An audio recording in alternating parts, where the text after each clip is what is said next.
All right then. Let's switch over now for the news headlines. Olumide Macaulay is definitely standing by. I'm sure he's motivated to give us the news headlines and to see what's happening around the world. Olumide, many thanks for joining us. Yeah.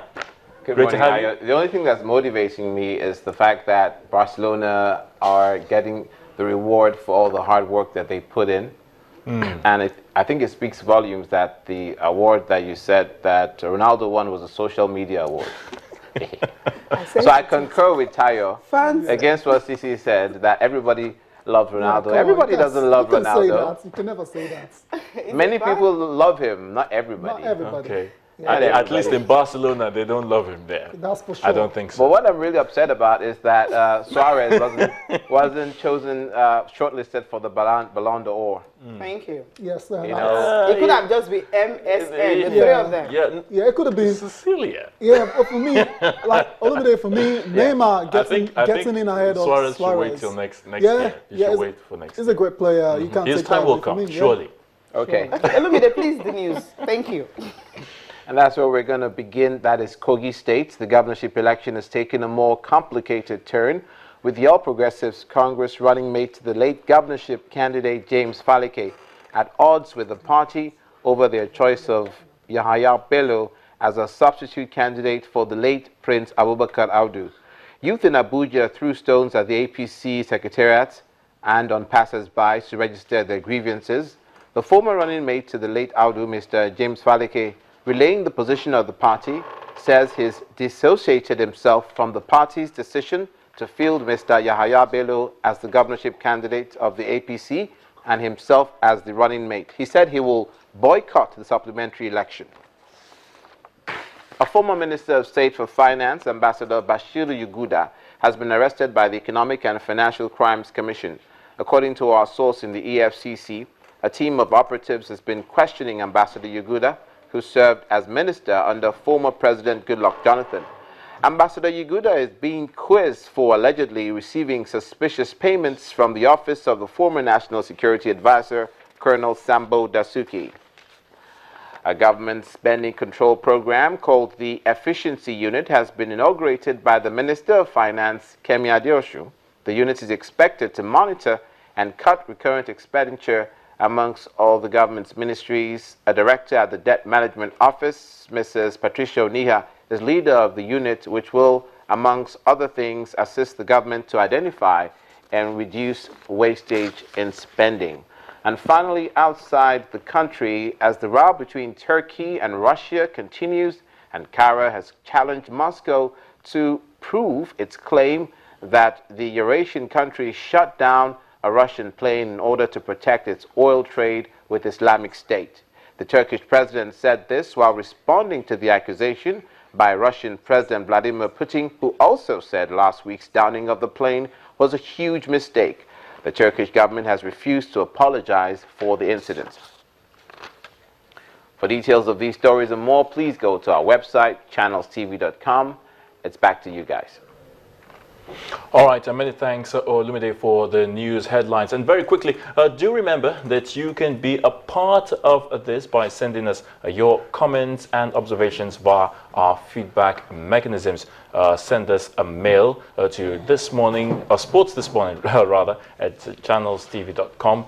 And of course, on Facebook, we're channels-sports, and on Twitter, we're at channels_sports. So get talking to us right now. Be a part of the conversation. In the course of the show, we'll definitely be giving you the hashtags. Of course, hashtag Ballon d'Or for those who want to talk about the FIFA World Best Player of the Award, which will be coming up much later. And of course, you can also hashtag someone who will be talking about in a short while, talking about Omo Alokwe. And of course, a hashtag, you can also hashtag Klitschko Fury. We're still talking about it, the fight which really took many by surprise for those who weren't expecting Tyson Fury to win, but he did. So you can also do that, and it will definitely take your comments and observations in the course of the show. All right, let's put you in the know as it concerns one of Nigeria's finest sports stars, who's a resident in the UK. Well, he's doing the nation proud. Well, recently, like I did say, Omo Alo was honored by the Nigerian High Commission in Britain for his outstanding contribution to sports in the diaspora and for wanting to give back to his community and, of course, to sports. Now, Omo is embarking on a challenge, a big one, as he seeks to ride on his motorbike from London's Land's End to Lagos, here in Nigeria, to raise funds and awareness for international humanitarian charity, a medical charity that is, Médecins Sans Frontières, known as Doctors Without Borders. Well, it's a journey that will take him across 12 countries and, of course, 2 continents for a noble cause. All right, let's bring you a report on Omo Alokwe's quest to put his name on the history books as a biker. And we'll continue. Business analyst and motorbike enthusiast Omo Alo has always had a taste for adventure. He's no stranger to taking on extreme challenges to raise money for charity. Now he's embarking on his toughest challenge yet, riding by motorcycle from Land's End in the UK to Lagos, Nigeria. Omo will attempt to beat the world record for the longest motorcycle journey within a single country. The current record is 38,000 kilometres, set in India last year.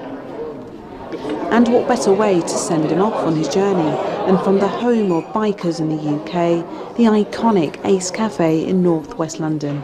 This place has been around since 1938. Most big rides start off from the Ace Cafe. The Ace Cafe is worldwide known. It's an honor actually to be riding from here in the Ace Cafe. So it is sending a message to Nigerians at home that no matter your dream big and you'll be able to accomplish it, because if he does make it, it will be a record. He's riding to raise £20,000 for the global charity Médecins Sans Frontières, which translates as Doctors Without Borders. So far so good. I've been able to project and inform people about what MSF stands for, which is their work supporting people who might not have access to medical facilities in over 65 countries around the world.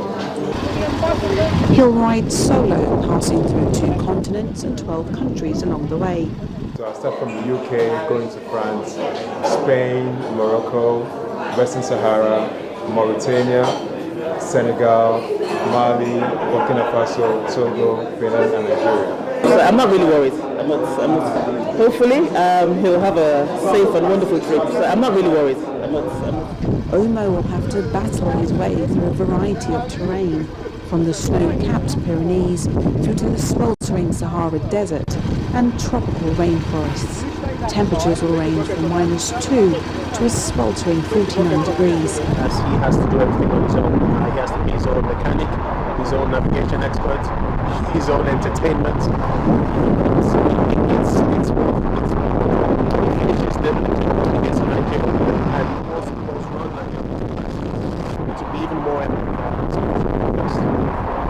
The £20,000 Omo hopes to raise for Médecins Sans Frontières will go towards helping people in up to 65 countries around the world, people living through conflict with a lack of access to basic healthcare needs. Omo expects to complete this challenge by February next year. Karen Chambers, charity. All right.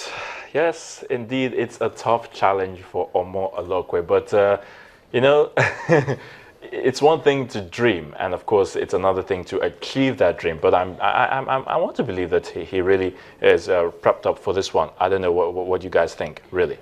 You know, I think for him to have actually, come out to say that, look, I can do about 40,000 miles. 40,000? That's what is actually targeting. For one man? I mean, you want to have a record-breaking motorbike journey. I mean, when you look at, watching him talk, his face, the confidence he's got. It's someone, yeah, I think he can do it, because sometimes, when I listen to Tyson Fury after he defeated this guy, I'm afraid I have to ring that, because he didn't give him a chance to do that. He says, if God is with me, who can be against me? So when you have people like that who feel I can do all things, there's nothing that is impossible. I think he can basically do it. I just hope he get that stamina, to be able to sustain begin the journey, because he's definitely but I going want to believe he's not going to be all alone per se. Well, let me come in there. Okay, that's right. Hopefully we get the chance to ask him that particular question. He's going to have a team with him. Yeah, exactly, because it says a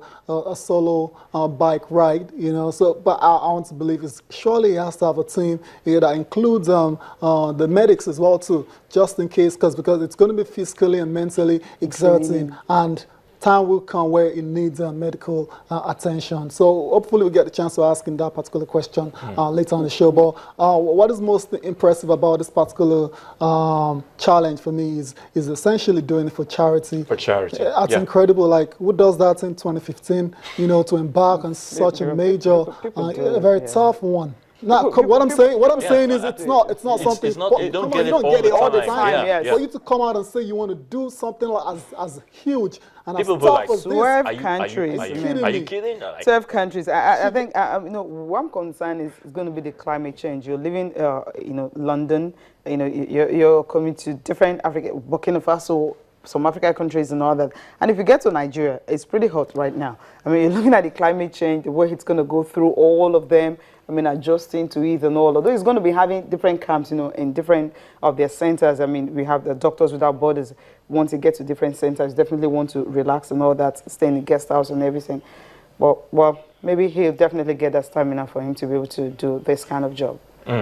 Okay, let's see if we can really speak with Omo Alokwe right about now. Let's see if we can establish some connection with him to tell us more about this tour and what benefits are likely to be gained from such a challenge. Remember, it's for a charity, Médecins Sans Frontières, Doctors Without Borders. Let's hear from him right about now.